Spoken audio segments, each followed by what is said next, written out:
Vous avez choisi votre focus, vous devez ensuite créer votre plan d'action. Et là, le plan d'action, il doit être vraiment très précis, il doit être divisé, il doit être structuré. Donc, votre plan d'action, il reprend vos objectifs. Donc, par exemple, on va dire atteindre 1500 € par mois, par exemple, grâce à l'immobilier en 12 mois. Là, je tiens un exemple. Comment vous allez diviser ça? Vous allez diviser ce plan d'action en plusieurs choses. Vous allez le diviser déjà en... Donc là, vous avez un objectif annuel. Donc, annuel, voilà, 1500 € par mois. Bon. Ensuite, vous allez diviser. Comment atteindre ça? Vous allez vous dire comment je vais faire. Bon, très simple. Je vais devoir acheter, par exemple, je vais devoir faire un achat-revente qui va me rapporter, on va dire 30 000 € de plus-value pour être tranquille. Donc, on doit faire, pour atteindre ça, une plus-value à 30 000 €. 30K euros. OK. Bon, ça, c'est clair. Qu'est-ce qu'on va faire ensuite? On doit subdiviser ça en objectifs mensuels. Sinon, là, voilà, on se dit, plus-value à 30 000, comment je fais? Bah ouais, c'est vrai que c'est beaucoup trop compliqué. Bon, pour faire une plus-value à 30 000, il faut trouver un bien. Déjà, première chose, trouver un bien, le rénover ou pas d'ailleurs, et le revendre. Bon, ça c'est l'opération. Maintenant, comment je fais pour trouver un bien? Bon, là, je reprends, je subdivise. Donc, il y a, hop, hop, il y a le fait de trouver, il y a le fait de mettre en valeur, on va dire, donc soit rénover, soit décorer, soit peu importe, et revendre. 3 choses. Donc déjà, on a divisé en 3. Ensuite, trouver le bien, ça demande de faire quoi? De faire des visites, bon, ok. De se créer un réseau off-market, comme j'en parle souvent. Voilà, on va dire que c'est ça à peu près. Faire des visites, créer un réseau. Pour l'instant, on simplifie. Hein. Mettre en valeur, ça demande quoi? D'avoir des bases sur ce qu'il faut faire, des bases de travaux, on va dire. Et je sais pas, ça va être de créer une équipe de personnes qui vont bosser, par exemple des artisans, etc. Et revendre, c'est simple, ça va être faire des visites de personnes qui sont intéressées et faire on va dire, les procédures de revente, donc, les actes, etc. Bon. Donc trouver, mettre en valeur, revendre. Bon, on a divisé notre plan. Maintenant, qu'est-ce qu'on doit faire? On a 1 an pour faire ça. On va se dire, je vais me laisser 2 mois pour trouver mon premier bien. Bon. Sur 2 mois, qu'est-ce que je dois faire? Je me dis, trouver une bonne affaire, ça va pas arriver comme ça. Je dois commencer par créer mon réseau. Donc, je vais mettre en place durant 15 jours, parce que ouais, j'ai un plan d'action dans ma stratégie off-market, en 15 jours pour créer votre réseau. Bon, je vais dire, je vais me faire un calendrier quasiment voilà, comme un calendrier de boulot, quoi. On structure 15 jours, hop, off-market. OM, off-market. Ensuite, je vais devoir visiter aussi via le Bon Coin, on va dire, au minimum 15 biens. Je me dis, il faut que je visite 15 biens pour que j'apprenne à le faire déjà, et aussi pour avoir le plus de chances possible de tomber sur un truc intéressant. Donc, 15 visites. Bon. Ensuite, on va se dire, également, on va dire 5 visites off-market, parce qu'en off-market, on a moins de visites en général qu'avec le Bon Coin, mais elles sont de meilleure qualité. Voilà. Et là-dessus, hop, on va dire, par exemple, faire 3 offres. Sur 20 biens, oui, si vous avez bien sélectionné, c'est le cas. Voilà, et ça, boum, ça dure 2 mois. Bon, une fois que vous avez fait ça, vous avez déjà divisé votre calendrier en objectifs bimensuels. Maintenant, vous divisez ça en objectifs quasiment hebdomadaires, voire même journaliers. Ça veut dire, chaque jour, je dois passer, par exemple, donc voilà, donc on va dire quotidien,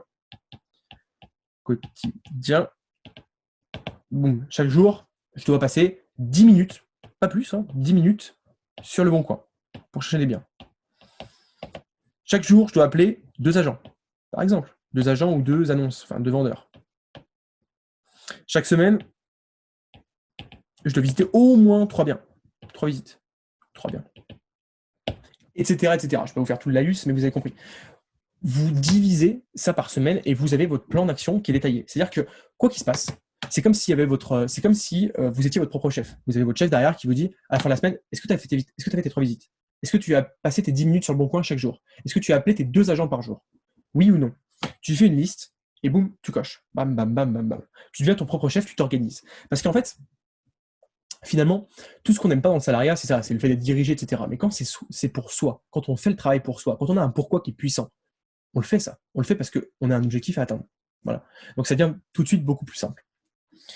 Donc voilà, structurez vraiment tout ça. Vous décréez une structure et commencez à agir rapidement. Une fois que vous avez ça, bon là vous faites pareil pour la partie mise en valeur, etc. Vous répartissez votre calendrier et à la fin, vous savez ce que vous avez à faire.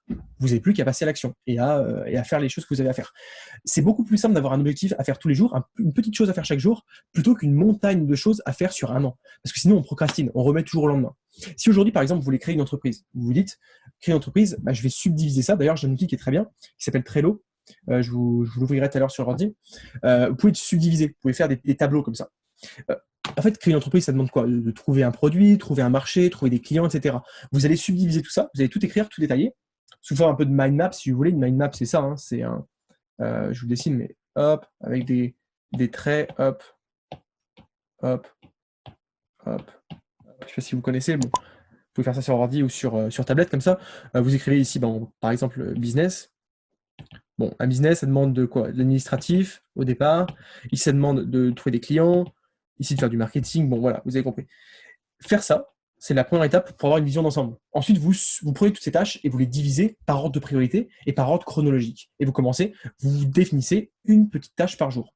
Si je vous dis créer un business qui va vous rapporter par exemple 2 000 € par mois d'ici 6 mois, vous allez me dire waouh, c'est une sacrée tâche, quoi. Mais si je vous dis chaque jour, alors aujourd'hui, vous devez commencer par vous créer votre entreprise sur le site de la création d'entreprise auto-entrepreneur, par exemple.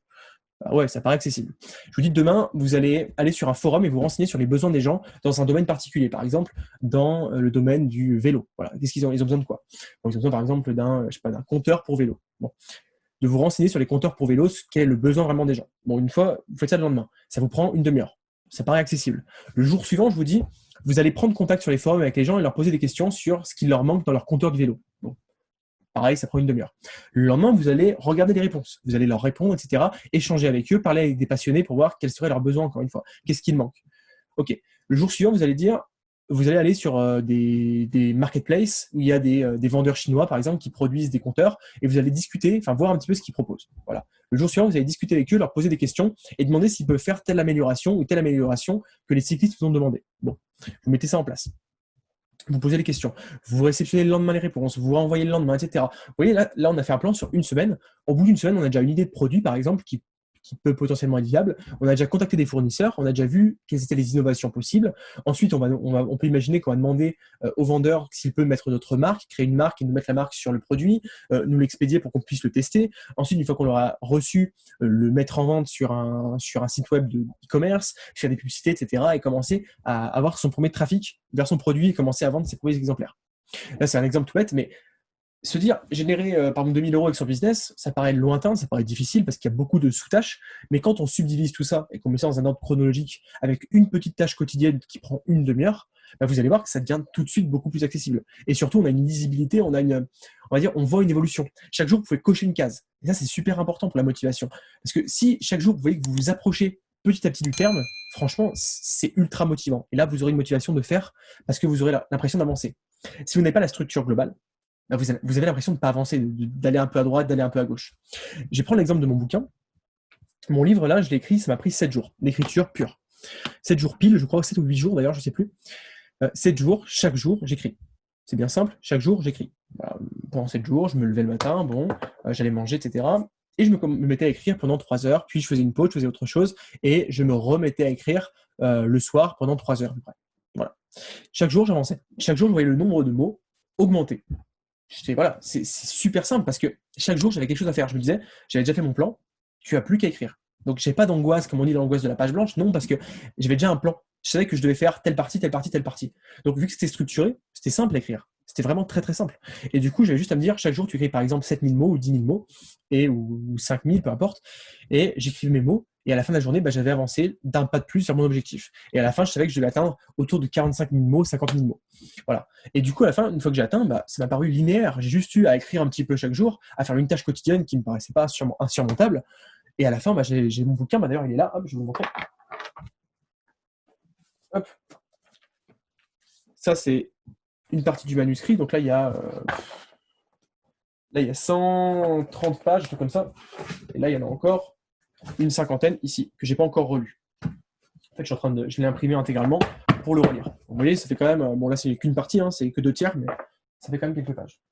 Pourtant, ça peut paraître inatteignable de se dire, écrire un livre, c'est un truc de fou. En fait, quand tu t'y mets chaque jour et que tu écris un petit peu chaque jour, C'est une tâche qui est totalement faisable par un être humain normal, pourvu qu'il ait bien organisé son travail et qu'il soit motivé, qu'il ait son pourquoi. Moi, j'ai un pourquoi derrière, je sais pourquoi je l'ai fait ce bouquin. Je veux transmettre cette philosophie à un maximum de personnes. C'est mon objectif, c'est un de mes objectifs de vie. Donc voilà, croyez-moi que je vais le faire. Chaque jour, je le fais. Voilà pourquoi c'est important.